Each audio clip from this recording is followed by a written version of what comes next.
Esto es Mesa de Barrio, un ping-pong de ideas, comentarios y análisis de los acontecimientos más importantes afectando a nuestra comunidad en los Estados Unidos y América Latina.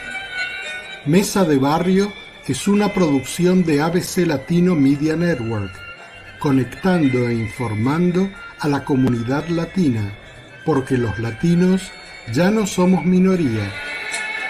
Síguenos en las redes sociales como ABC Latino. Escríbenos a info@abclatino.net y visita nuestra página de internet www.abclatino.net.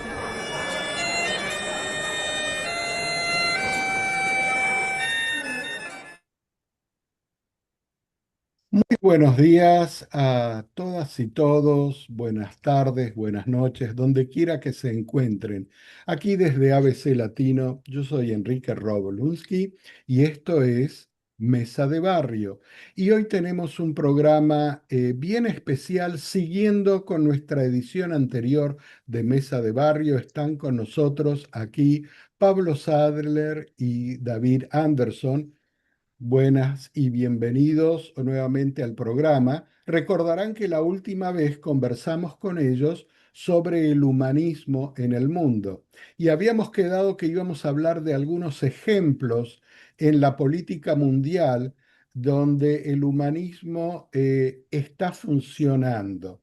Entonces, hoy volvemos a tener con nosotros a un invitado que ya estuvo aquí en Mesa de Barrio, Julio Moguel. ¿Cómo estás, Julio? Muy bien, gracias.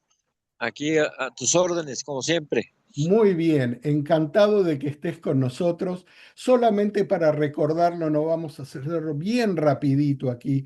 Julio es un economista, es un apasionado de la historia, de la política en México, no solamente un apasionado, sino un participante activo por muchos años. Ha escrito más de 30 libros y escritos de toda naturaleza.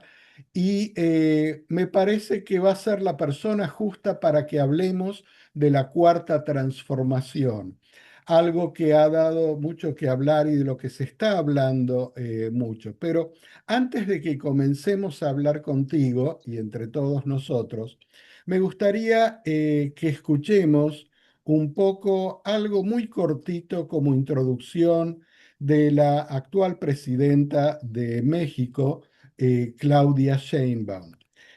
Algo en lo que ella se refiere y que nos da una idea de qué es la cuarta transformación y cuáles son las diferencias, según ellas, con los modelos anteriores de gobierno. A ver si podemos ver esto y comenzamos. Aquí quiero que escuchen esto. Pero, ¿qué es lo que ocurre en México a partir del 2018 con los gobiernos de la Sí, transformación? Se recupera la soberanía, la independencia. sí, Y aquí quien cuenta es el pueblo. ¿Por qué el pueblo de México lo entiende? Pues porque vive mejor, porque el recurso público se destina a la gente, porque se hacen más hospitales, porque se hacen más escuelas, porque se hacen carreteras, porque se hacen trenes, porque se hacen aeropuertos y porque 1 billón de pesos que antes quién sabe dónde quedaban, ni se cobraban los impuestos y se iban a los bolsillos de unos cuantos, se le regresan al pueblo en programas de bienestar. Más de 500.000 millones de pesos se están destinando a 14 millones de adultos mayores. Y tenemos una visión sustentada en nuestra historia, no lo copiamos de ningún lugar.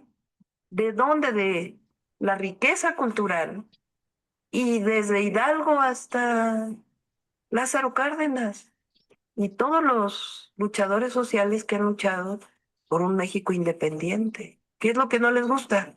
Un país independiente, un país soberano, un país que crea en su pueblo, un país que no sigue los dictados internacionales, un país que trabaja todos los días por el bienestar de la gente, un país que se relaciona con los países del mundo, pero con una visión propia, un país que tiene dignidad, un país que habla con los otros como iguales, una presidenta que no baja la cabeza, ¿Por qué? Porque represento al pueblo de México y su dignidad.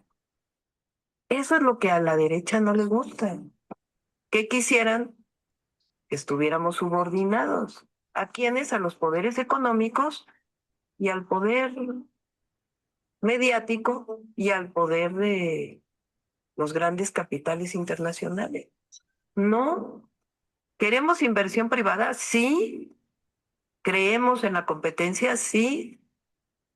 ¿Queremos libre mercado con Estados Unidos? Sí. Pero el gobierno es del pueblo y se trabaja para el bienestar del pueblo. Y eso requiere independencia y soberanía. Pero, ¿qué es lo que ocurre? Muy bien. Te aseguro, Julio, que cuando la escucho a Claudia, para mí siempre ha sido Claudia desde un comienzo, así que eh, me dan chuchos de piel, se me pone la piel de gallina de emoción escuchándola hablar. Cuéntanos tú un poquito esto de la cuarta transformación que ella está encabezando ahora, siguiendo el gobierno anterior de Andrés Manuel López Obrador.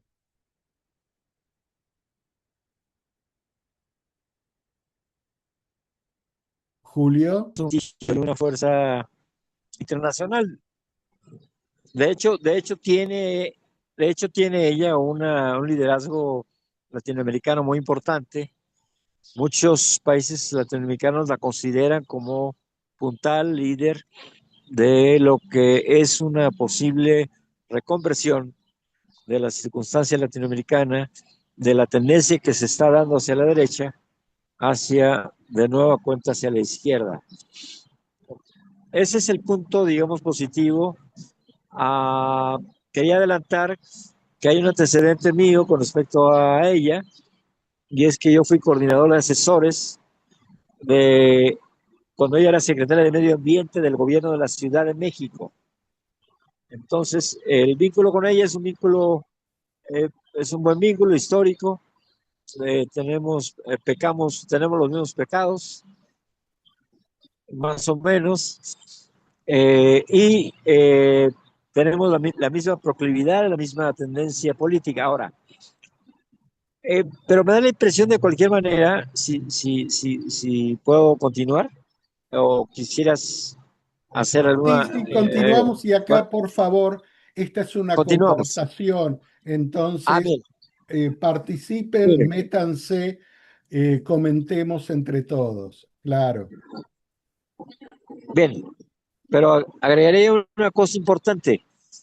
Creo que hay una situación estructural que tenemos que revisar y que me da la impresión de que no se está revisando adecuadamente.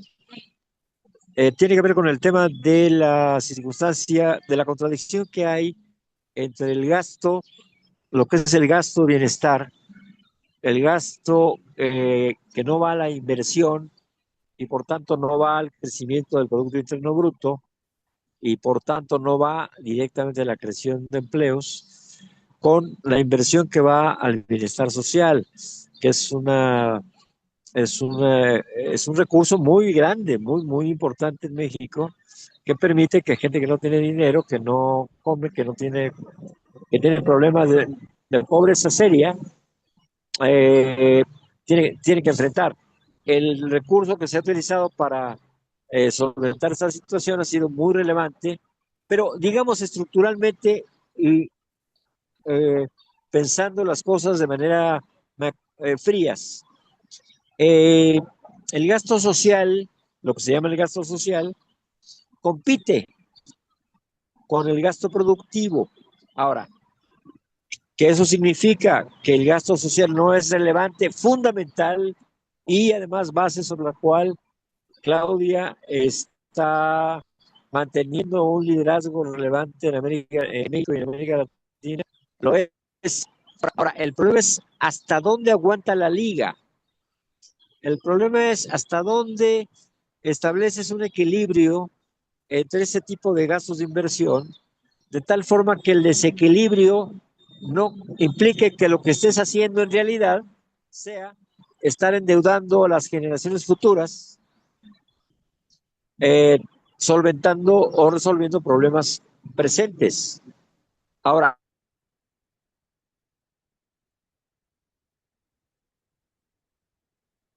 A ver, tenemos unos problemitas de sonido con Julio, pero qué interesante, Pablo, David, lo que Julio está Pedro planteando. Sánchez, Disculpa, tenías ¿cómo? unos problemitas de sonido, porque justamente es algo que hemos visto ocurrir en otros países.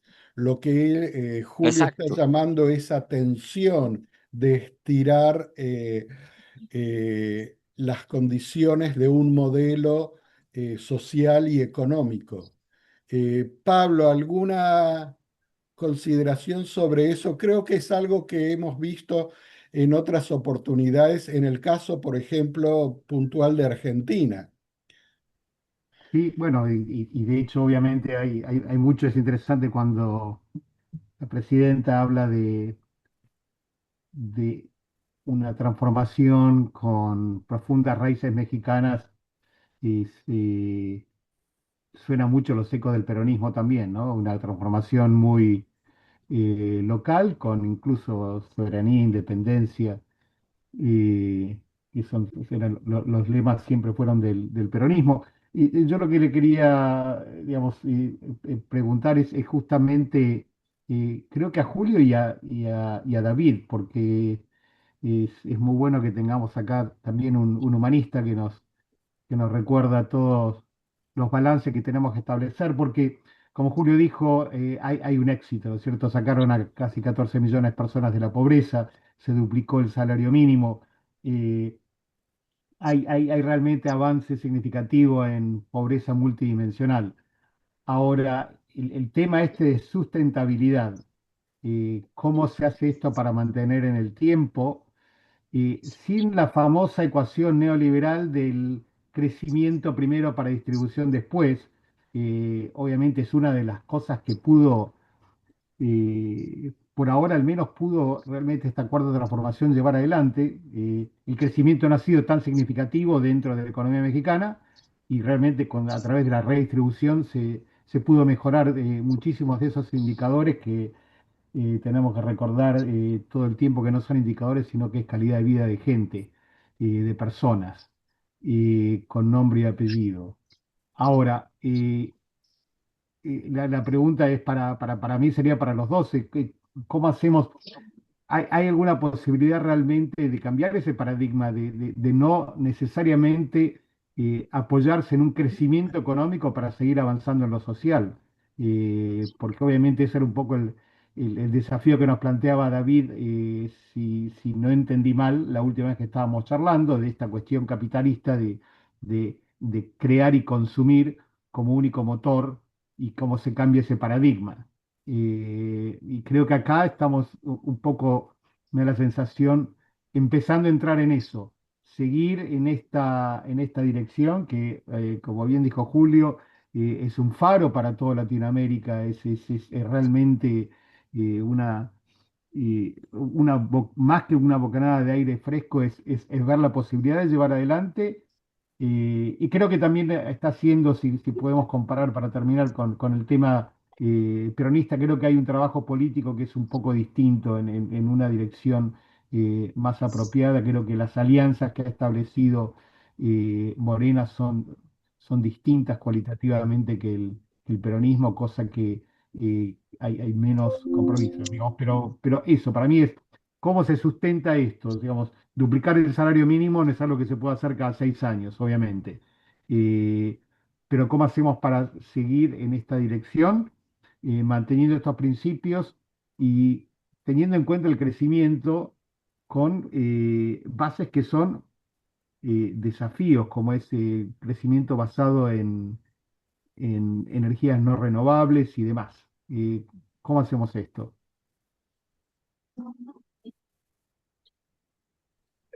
¿Puedo responder, perdón? Claro, sí, sí. Bien, mira, está complicado el asunto. Ahí el tema que tenemos es que hay un tamaño de pastel y ese es el pastel que se está repartiendo. Eh, Ahí tienes las opciones que utilizaron algunos gobiernos como el argentino, eh, que viene de Kirchner, donde lo que hicieron fue tratar en efecto de salvar la circunstancia crítica que tenían por vías que afectaban la economía de manera muy concreta y que generaban circunstancias como la que hubo hasta el día en que ganó Javier Milei, el 10 de diciembre del 24. Eh, este, acá, acá tenemos, todavía tenemos una solidez, digamos, estructural en la economía, pero requeriría un golpe de timón en dos niveles. Uno, relativizar o darle un tono distinto a la idea que tenía Andrés Manuel de primero los pobres. Eh, en todo caso, que se entienda qué es lo que significa el primero los pobres, para poder mantener un equilibrio entre gasto social que no, gasto productivo, digamos, y lo que acá llamamos gasto social, ¿no? Segundo, tratar de, vamos a llamarle, darle más sentido productivo al gasto social.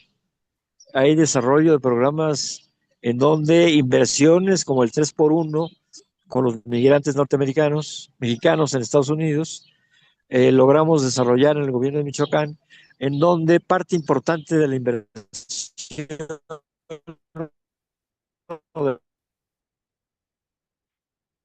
Se del te ingreso que venía entrecorta de los el migrantes por audio. gobierno. Julio, Tercero, Julio, disculpa.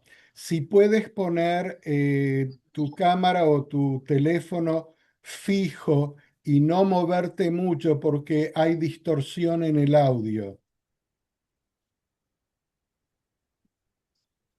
a ver, déjame ver, espérame, déjame ver cómo aquí, es que me tengo que salir a la calle porque en mi departamento no funciona muy bien, pero déjame ver dónde puedo, a ver si Perfecto. Mientras tanto, logro hacer esto. A ver, David, a ver, ¿qué a ver, piensas tú de desde esta un manera será. punto de vista humanista? Sí, no, me fascinó mucho la experiencia de México. Y yo tenía una pregunta por Julio, que es cómo ves si tiene conexión con la experiencia de China, para ver cómo, si tiene paralelo o si son dos procesos totalmente distintos uno del otro. Y bueno, claramente el proceso de México tiene que ver con Latinoamérica, con este proceso de los pueblos. Y yo creo que Chino vino de un poco de otro lado. Yo no sé si tú ves un paralelo y si los dos tienen un punto común y para entender un poco la diferencia, ¿no? A ver, Sí, Julio, no sé sí, si bueno, quieres y completar tu idea anterior, y responderle también a David. cómo no, cómo no, cómo no. Para completar nada más, diría yo, y en efecto, no eliminar de ninguna manera, no, no, me parece que la perspectiva de equilibrio fiscal, del equilibrio financiero planteado como condición sine qua non por Javier Milei, tiene un problema y es que en efecto es prácticamente gasto social contra gasto privado y es no intervención estatal con respecto a la intervención privada. Aquí no tiene, esta perspectiva es negativa, no la aceptaré, no se acepta, no lo aceptaremos. Sin embargo, sí es importante tratar de establecer ese equilibrio. Segundo, eh, requerimos una reforma fiscal que permita generar mejores ingresos que vengan de de los sectores que tienen mayores niveles de ingreso en el país. de los capitales más poderosos del país.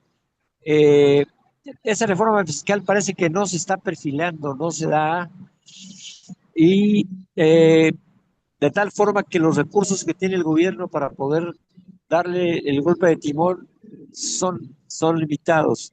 Y tercero, se requiere realmente resolver el problema, enfrentarlo y darle alguna vía de solución al problema del narcotráfico. La economía mexicana, hoy por hoy, mientras que antes el narcotráfico se convertía en un elemento externo a valorar en el desarrollo económico, ahora es un elemento prácticamente interno. Es decir, mientras no se resuelva y el tema del narcotráfico, que se extiende y se ha extendido de manera brutal en estos últimos 10 años, eh, me parece que vamos a tener un problema muy serio. No digo que de ninguna manera aceptaría yo la denominación de que vivimos en un estado que es un estado, un narcoestado, de ninguna manera. Pero el narcotráfico ha logrado permear distintas áreas del poder gubernamental, de los poderes gubernamentales, sean ejecutivo, legislativo o judicial, que han afectado de manera muy significativa, han afectado de manera significativa el proceso económico. Entonces, tiene un reto enorme, Claudia. Y último y fundamental. No, por alguna razón que no entiendo muy bien, Claudia no está mucho en la perspectiva de empoderar a la gente, empoderar a las masas, a los grupos. Está más interesada en empoderar a las personas y establecer un vínculo directo con las personas para efectos del beneficio social.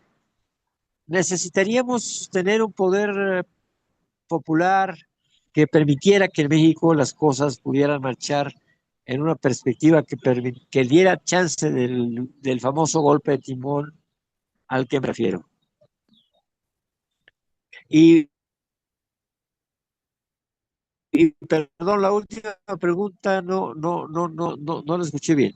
David estaba preguntándote una comparación del modelo de la cuarta transformación con la transformación que China viene viviendo.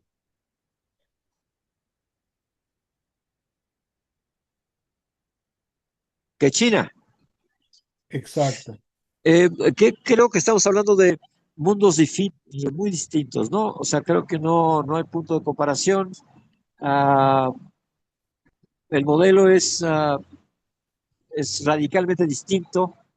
Eh, yo me enfocaría más a hacer comparativos, en todo caso, de México con América Latina, pero de México con China como que no encontraría yo las ecuaciones adecuadas para poder establecer los puntos de comparación.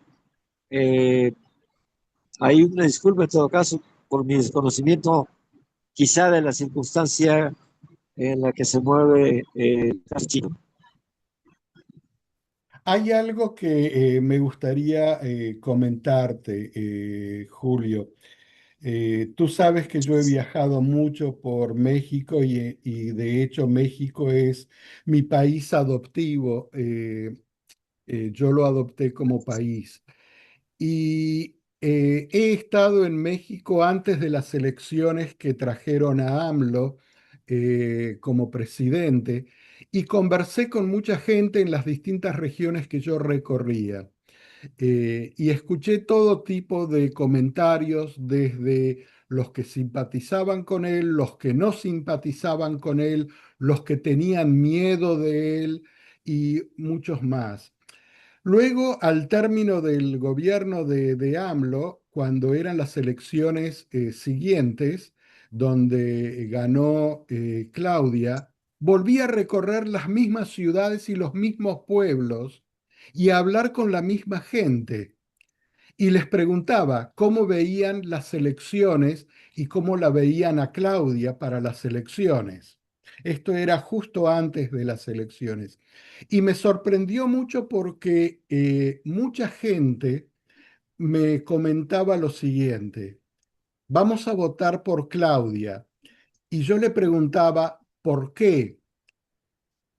Porque es nuestra forma de retribuirle a AMLO lo que él hizo por nosotros.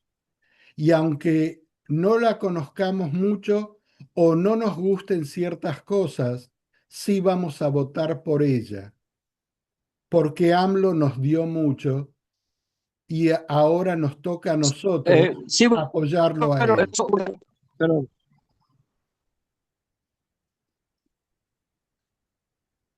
Julio, Julio, ¿nos estás escuchando? Mientras Julio vuelve a conectarse. Me llamó mucho la atención eso del pueblo, porque hablé con gente muy distinta, desde gente bien del pueblo, trabajadores, profesionales, profesores de escuela, y encontré la misma respuesta. AMLO hizo mucho por nosotros y nosotros ahora tenemos que hacer por él. La vamos a votar a Claudia. ¿Qué les parece a ustedes, Pablo o David, eso? Suena casi como un éxito de un mensaje un poco marketinero, ¿no? No estoy interiorizado con la campaña de AMLO, pero suena un poco respuesta a un poco lo que uno haría en una campaña. Creo que tiene que ver un poco conectando con lo que decía Julio anteriormente, el último punto que él hacía, que él decía que no entendía bien. Dice, por supuesto, si él no entiende bien, yo no tengo ni idea. eh, ¿Por qué Claudia no ha avanzado en empoderar a grupos políticos, Claro. organizaciones sociales, de la forma que ella ha establecido? Es más una relación de empoderamiento en lo personal con beneficios específicos o no. Y en eso sí yo creo que hay una coincidencia, te diría, que es un signo para tener en cuenta de atención y de alerta a algunos de las experiencias que no terminaron bien en América Latina, ¿no? De toda la ola rosada, eh, en la que se veía un avance en algunas cosas, incluso a veces con un correlato legislativo, pero los cambios por centro izquierda, digamos, yo no llamo esto izquierda todavía, ni mucho menos, por los cambios por centro izquierda, eh, obviamente no vienen en el ámbito legislativo, tienen que venir a través de las conquistas que el pueblo vaya consiguiendo. Entonces, esto yo creo que es un poco el desafío, es esa respuesta. eh, no, digamos, no me pone contento la respuesta que vos escuchabas de la gente. Lo hacemos para agradecerle, me parece que no haya habido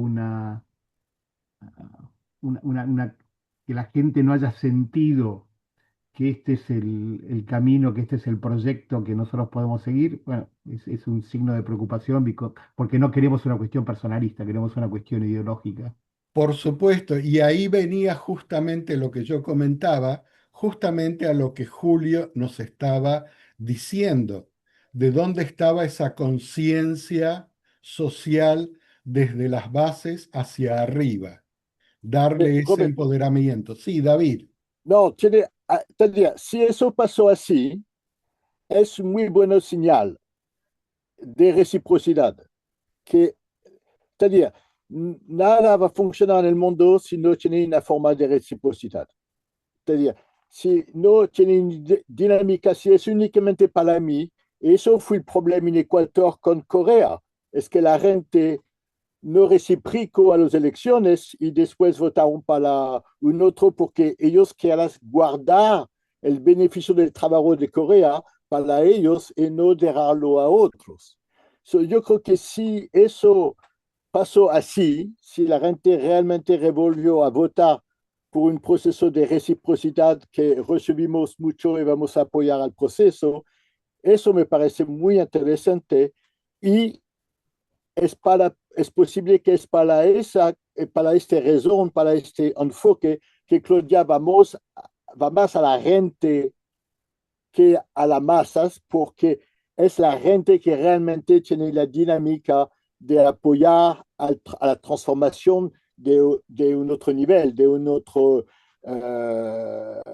otra visión del mundo, de su mismo, de que debe tener todo, Mm. porque sinon l'individualisme es fatal, c'est-à-dire no va a poder desarrollar las cosas a un nivel como ella quiere hacer si son cosas individuales. Y el problema de las masas es que las masas se puede hacer muy individual también, c'est-à-dire para mi propio cuerpo, para mi propio grupo, para mi propio, y lo vimos con los sindicatos y uniones aquí, bueno, no sé, Y me parece, para aclarar, David, tú te ya, refieres al gobierno de Corea en Ecuador. sí, Perfecto. Sí, creo que aquí nosotros estamos dándole con algo que creo que es algo muy, muy importante para todos los gobiernos progresistas y es cómo se evita el vaivén de la población al momento de votar. Porque si bien esa reciprocidad que tú mencionas al elegirla a Claudia, yo creo que existió, no creo que esa reciprocidad es sustentable en el tiempo, a menos que haya ese desarrollo de conciencia desde las bases. Entonces vamos a volver otra vez a un nuevo vaivén. Vamos a ir luego del gobierno de Claudia, ojalá que no, pero si no hay ese expandir de la conciencia de la población, podemos volver a caer en los gobiernos de derecha. no, Creo que porque c'est-à-dire, para responder un poco a la palabra, c'est-à-dire, no puedo funcionar un gobierno sin reciprocidad, c'est-à-dire, es imposible, porque la cosa, Julio le explicó muy bien, c'est-à-dire las cosas de welfare, la seguridad social, del gobierno que apoyó a la gente, la distribución y todo eso. Y si es para cada uno de personas y que la gente quiere guardarlo para ellos, no va a tener una reciprocidad al gobierno para que desarrolle para otros, para algo más grande, para un futuro, para la generación nueva, c'est-à-dire, si no tiene reciprocidad, no puede funcionar las cosas. El proyecto de Claudia o el proyecto no va, y las cosas va a la derecha porque ellos son individualistas y ellos son para ellos y no les preocupe a otros. C'est-à-dire, ellos son el modelo de no reciprocidad en el tope. C'est-à-dire, es así que ellos funcionan. Yo creo que si realmente fui con el tema de la reciprocidad, eso es la base para tener una política saludable en el futuro, que tiene dinámica, que tiene un balance de yo te ayudo, tú me ayudas, y así es. estoy de acuerdo en principio. Creo que el tema de reciprocidad es necesario, pero no suficiente. Y ese es el tema de dónde establecer ese balance con las organizaciones sociales y políticas que pueden apuntalar un poco lo que decía Rob de la sustentabilidad. Digamos que también lo mencionó Julio cuando decía los golpes de timón que hay que dar con una reforma fiscal y demás. Eso supera lo individual, digamos. En estos procesos de transformación latinoamericano, vemos que la presión de los grupos de interés es muy, muy grande.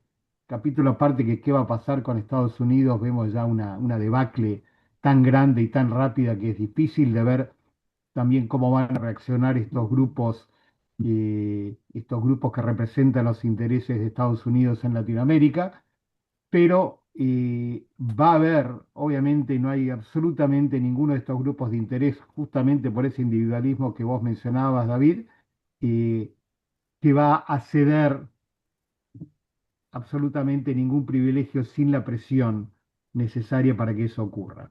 ¿Cómo mantener ese equilibrio? Es difícil, creo que lo hemos visto en Bolivia para bien y para mal, digamos, en algunas cosas que ocurrió en todo el proceso boliviano, creo que es muy importante eh, y creo que así como hubo errores, obviamente, que han ocurrido, indiscutiblemente, creo que esa fortaleza de las organizaciones sociales, los sindicatos y los partidos políticos han permitido que ahora la gente diga no, no, no, no, no, dándole 6 meses al gobierno que diga no, ya está, digamos, no tenemos que esperar años para ver que esta es la dirección equivocada, pero es la estructura esa de organizaciones sociales y políticas que puede salir a confrontar. Esto en forma individual, la gente no puede organizarse de esa manera, sino que necesita esas superestructuras que puedan liderar de alguna forma eh, de abajo hacia arriba, pero liderar ese tipo de respuesta. Creo que es el único reaseguro que tienen las sociedades como para poder confrontar con los grupos de intereses que no, obviamente, se oponen a ceder esos privilegios. Hay algo que es particular de México, eh, y esta es mi observación. No, no me quiero poner ni como especialista ni como conocedor absoluto de lo que ocurre en México, pero sí como observador, lo que yo he observado, recorriendo México, muchas regiones de México realmente. Y es que excepto en lugares muy focales, donde hay una histórica función popular, y de popular yo digo de la población desde abajo hacia arriba, de empujar por los cambios sociales, como es, por ejemplo, en la región y en la ciudad de Puebla. La región de Puebla, donde fue esa gran revolución que en Estados Unidos se celebra como el 5 de mayo, como si fuera la independencia de México, que no lo es, pero se recuerda eso en el 5 de mayo. Uno llega a Puebla y lo nota en las calles. Yo noté en Puebla lo que no noté en ningún otro pueblo ni ciudad, grande o pequeña, a lo largo y ancho de México. Y es que en las plazas, todos los días, yo veía a grupos populares, a sindicatos, a estudiantes marchar en la plaza con sus carteles y hablar como si fuera un foro popular, hablar de los problemas que ellos veían y discutir abiertamente en la plaza los problemas que ellos veían tanto a nivel local como a nivel nacional. No lo vi en ninguna otra parte de México eso, ¿verdad? Entonces, ¿cómo hacer para que eso, porque yo creo que eso es lo que alimenta un poco la sustentabilidad de un modelo, que es lo que tú estabas mencionando, Pablo, y también que refleja esa reciprocidad de la que David habló.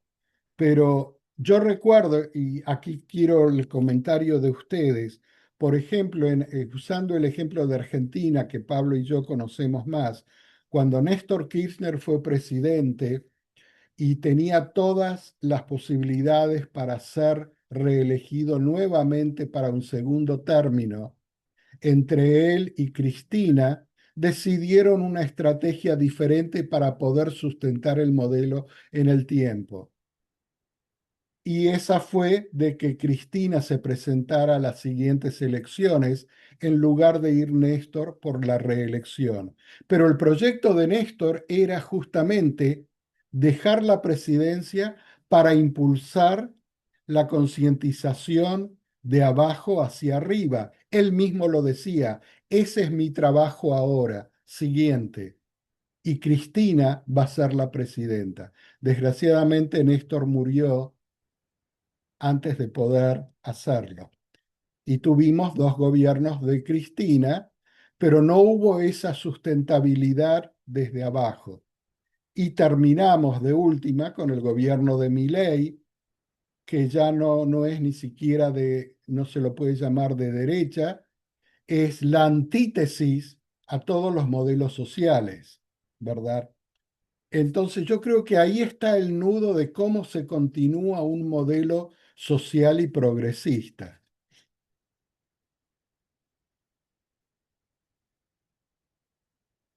Pablo, David. Nos has dejado boquiabierta.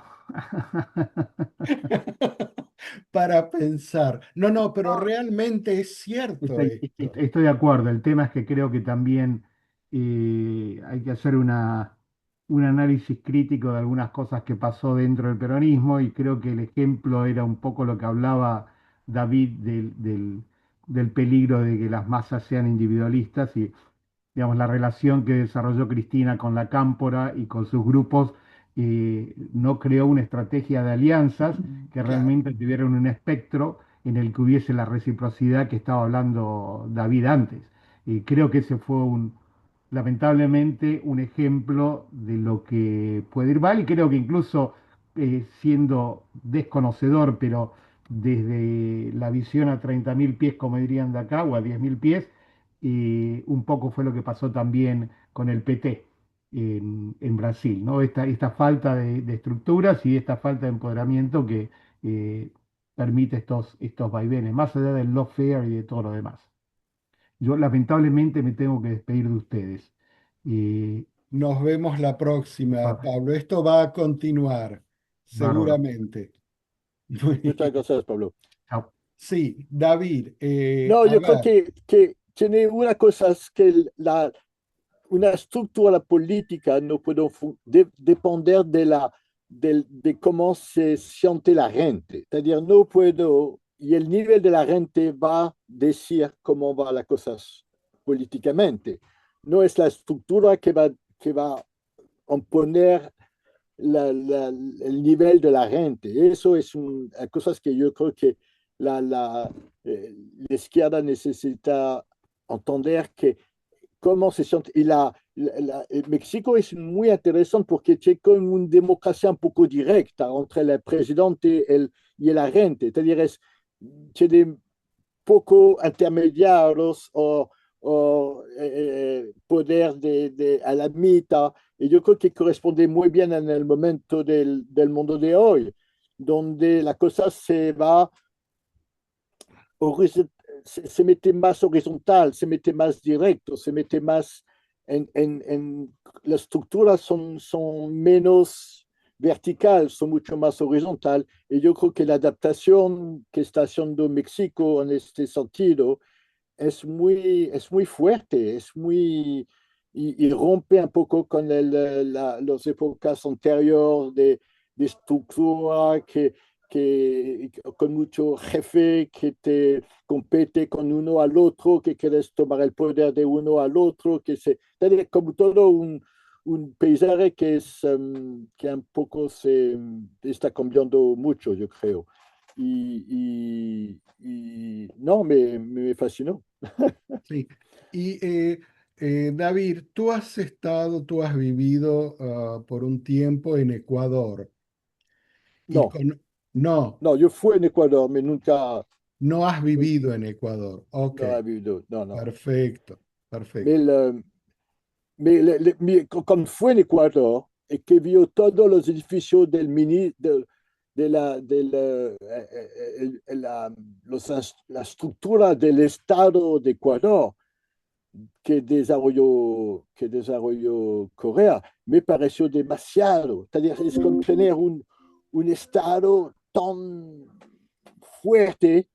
Yo creo que la conexión no es tanto la estructura, es que la gente se mete a desarrollar cosas de ellos mismos, sin depender del ministro de la Mujer, el ministro el ministère de la Salud, el ministère de l'Environnement, el ministère de... C'est-à-dire que tiene como 20.000 ministerios de cosas que me parece que mete una estructura muy pesada por mover las cosas en el futuro, que necesita muy ágil, que necesita estar muy con la situación. Y es para eso que pregunto un poco el paralelo entre China y la situación de México, porque yo creo que tiene más punto común que de diversión. Claro. No sé, eso es para continuar en otro programa hablando un poco más Total. de China. Ya.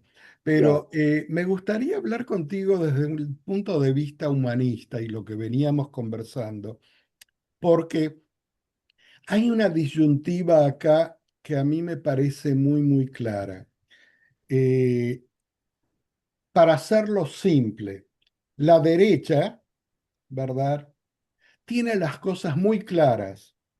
Se unen y no tienen problema de usar la violencia en todos los sentidos, Ya. la violencia para Ya. imponer lo que quieren imponer, Ya. que es el beneficio propio. Ujú. Punto. Ya. Del otro lado, los movimientos humanistas, los movimientos progresistas, se aferran a lo que son las instituciones democráticas, ¿verdad? Para producir cambios. Pero la realidad es que todas esas instituciones democráticas por las que intentan producir cambios sociales están ya viciadas desde hace mucho tiempo. Ujú. No están, no son independientes, no son libres, no, están todas Nunca, viciadas. nunca fueron. Exacto. Entonces, entonces mi pregunta es, porque esta es una pregunta que yo mismo me la planteé cuando exactamente tenía 16 años. ¿Cuál es el camino? Y la respuesta siempre para mí era en 10 direcciones paralelas. No eran una o la otra, pero eran paralelas. Para realmente producir un cambio, tiene que haber violencia, pero no todos estamos hechos para ser violentos. Es más, los gobiernos progresistas, los gobiernos humanistas, los seres humanistas, con cierto tipo de empatía social, nos cuesta mucho ser violentos. No está en nosotros como para alguien que es bien de derecha, no tiene ningún problema. No tiene ningún problema en ser violento. Los vemos en todas las represiones que hay contra Sí, la no, gente. son ¿Cómo se violentos por cuánto concilia tiempo. eso? ¿Cómo C'est-à-dire, se concilia? Hitler fue un poder por cuánto tiempo. C'est-à-dire, Hitler fue 20 años y fue otra cosa. C'est-à-dire, la gente violenta son de visión muy corta, son para ellos, c'est-à-dire, y eso yo creo que nosotros necesitamos entender un poco más qué significa estar humano, c'est-à-dire, quelle est la cosas que realmente que corresponde a la visión humana. Y te digo, la reciprocidad, yo creo que si no esta parte de la izquierda no va a funcionar. Nadie habla de la reciprocidad, nadie habla del sentido de la vida, nadie habla de la no violencia, nadie habla del futuro, nadie habla del mirar procesos históricos con esta mirada. C'est-à-dire, y porque si no, la historia de hoy es la historia de la violencia. C'est-à-dire, si tú abres un libro de historia, es la historia de la violencia, no es la historia del proceso humano que vino que ha conquistado el fuego, que está desarrollando sus pasos para entender la naturaleza y también la transformar y todo eso. C'est-à-dire, tiene todo un proceso, pero al final al final es todo el tiempo los no violentos que ganen. Todo el tiempo. En la historia humana, todo el tiempo fue los no violentos que ganen. Los violentos fueron muy poco tiempo en la situación, pero el proceso de Estados Unidos en 200 años, c'est-à-dire, es increíble. Si tú miras, c'est-à-dire, Sudamérica ya 100 años, Sudamérica hoy es distinto, c'est-à-dire, con mucho problema, con mucha situación, pero no tiene guerra entre los grupos de Sudamérica, eso no existe. Tiene una fuerza armada muy pequeña. No, es un otro cuento total, total. Claro, pero tú mencionabas, por ejemplo, el caso de China como un modelo, ¿verdad?, de Claro, transformación. claro.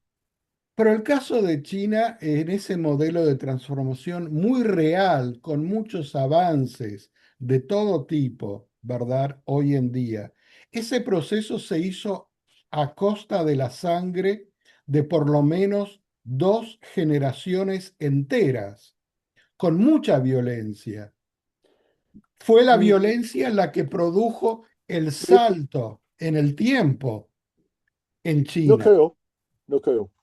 ¿Cómo que no? Yo no creo que tiene relación entre el proceso de Mao Zedong antes y el proceso de China después. Yo no creo. Claro, pero el proceso de Mao Zedong es lo que trajo el después. Eso es lo que Mm, facilitó el después. No hubiera ocurrido si no. Históricamente fue así. No bueno, podemos eso, hablar, no podemos hablar ok, de hubiera o bueno, hubiese. está bien, está bien. Históricamente, Sí, el está bien. modelo de Mao fue lo que trajo el después, que Y es es el el, ahora. y es el momento histórico que aquí estamos. Pero Si fue muy puedo, violento en su momento. Entonces, ¿cuál es dónde hay un ejemplo? Tenemos ejemplos de transformación social real, sustentable en el tiempo, que no hayan sido violentos en algún momento. tiene, como Sudáfrica, la transformación de Sudáfrica fue muy interesante, tiene mucho proceso me incluye una otra forma de Colombia, la transformación de Colombia con el proceso de paz fue muy interesante, con la apertura con las víctimas, la discusión para la reconciliación. C'est-à-dire, mais En todos esos ejemplos también hay grados de violencia que produjeron las conversaciones. Es decir, la violencia de las facciones guerrilleras en Colombia y también en Sudáfrica fueron las que llevaron en cierta medida a las bueno, conversaciones por sí, la paz, total, porque ambos bandos ya estaban cansados de la violencia. sí. Mais Lo comme la, mismo en Uruguay con Pepe Mujica, de Tupamaro a presidente empático con toda la sociedad, ¿verdad? Entonces, siempre ha habido ese grado de violencia. total. Eh, Y- es así como es porque como seres humanos No, somos violentos, eso es el paso que necesitamos franchir, es entender que no somos violentos, ok, que el y humano no es violento. Eso es el tema que necesitamos entender, que nadie, c'est-à-dire, si tú ves tu desarrollo humano personal, tú vas a ver que la violencia te paraliza. No, tú estás en un círculo de contradicción que no va a ninguna parte. Tú cada día vas a tratar de buscar la unidad contigo, entre que tú penses, que tú haces y que tú sientes, tiene un mínimo de conexión. Porque si tú tienes problemas en el trabajo, tú vas a bar o en el bar, tú te metes una cerveza, tú te emborraches y tú vas a la casa y tú matas a la mujer, no va a resolver tu problema. Y es eso que está pasando, es la desconexión entre yo escribí el artículo la semana pasada con este tema, es la desconexión entre las cosas que tú sientes, las cosas que tú dices que haces y las cosas que tú, eso es, Por supuesto, la falta de coherencia. La falta de La falta coherencia de que va, coherencia entre lo que pensamos, lo que sentimos y lo que hacemos. eso. Claro, Y eso sí es claro al nivel político, si es claro al nivel económico, si es claro, no necesita romper todo como está pasando en Europa o como está pasando después de la Segunda Guerra Mundial, que después de la Segunda Guerra, fue en las Naciones Unidas, el derecho humano, ta, ta, ta, ta. C'est-à-dire, no necesita llevar a este nivel para construir una nación humana universal, c'est-à-dire, necesita construirla en el proceso de transformación que queramos. Y eso es el tema. Es claro. el tema de hoy. Ahora, y estamos llegando ya al final del Sí, programa claro. de Yo hoy, también. pero algo que quiero dejar aquí planteado para un programa posterior, porque sé que también te interesa a ti mucho. Eh, el ser humano como humanidad, como conjunto, no es homogéneo, es muy heterogéneo y los niveles de conciencia son muy heterogéneos. No estamos todos en un mismo nivel de conciencia y vamos avanzando en nuestra conciencia al mismo nivel. No, cada uno es un mundo en sí y Sí, tiene su claro. propio nivel de conciencia que Así tiene es. que ir expandiendo. Lo que Así es. tenemos en común es que todos tenemos la capacidad de expandir nuestra conciencia, Eso. pero estamos en niveles distintos. Sí. Entonces, ¿cómo se hace para que, estando en tantos niveles distintos, podamos llegar a coincidir en la importancia de avanzar en conjunto? Porque ahí hay algo que no encuadra. Es decir, somos distintos, tenemos niveles de conciencia distintos, pero necesitamos avanzar en conjunto para producir cambios para el conjunto. Por necesita. Un Eso, minuto. por necesidad. Por necesidad, eso va a se resolver. C'est-à-dire, los italianos cuando vinieron a los Estados Unidos en Nueva York fueron emigrantes, y después se integraron a la situación y la discriminación fue menos. C'est-à-dire, eso es la expansión que nosotros estamos haciendo y la gente está mirando a la diversidad como algo bueno, c'est-à-dire como algo que ellos quieren, la diversidad, que es la diversidad cultural, que es la diversidad de comida, c'est-à-dire la gente está con este tema de llevar a la diversidad y entenderla y aprender y descubrir los diferentes mundos que tenemos. Así es. Y con ese pensamiento nos quedamos para otro programa. Muchas Muchísimas gracias. gracias, David. Un placer, un placer. Hablamos.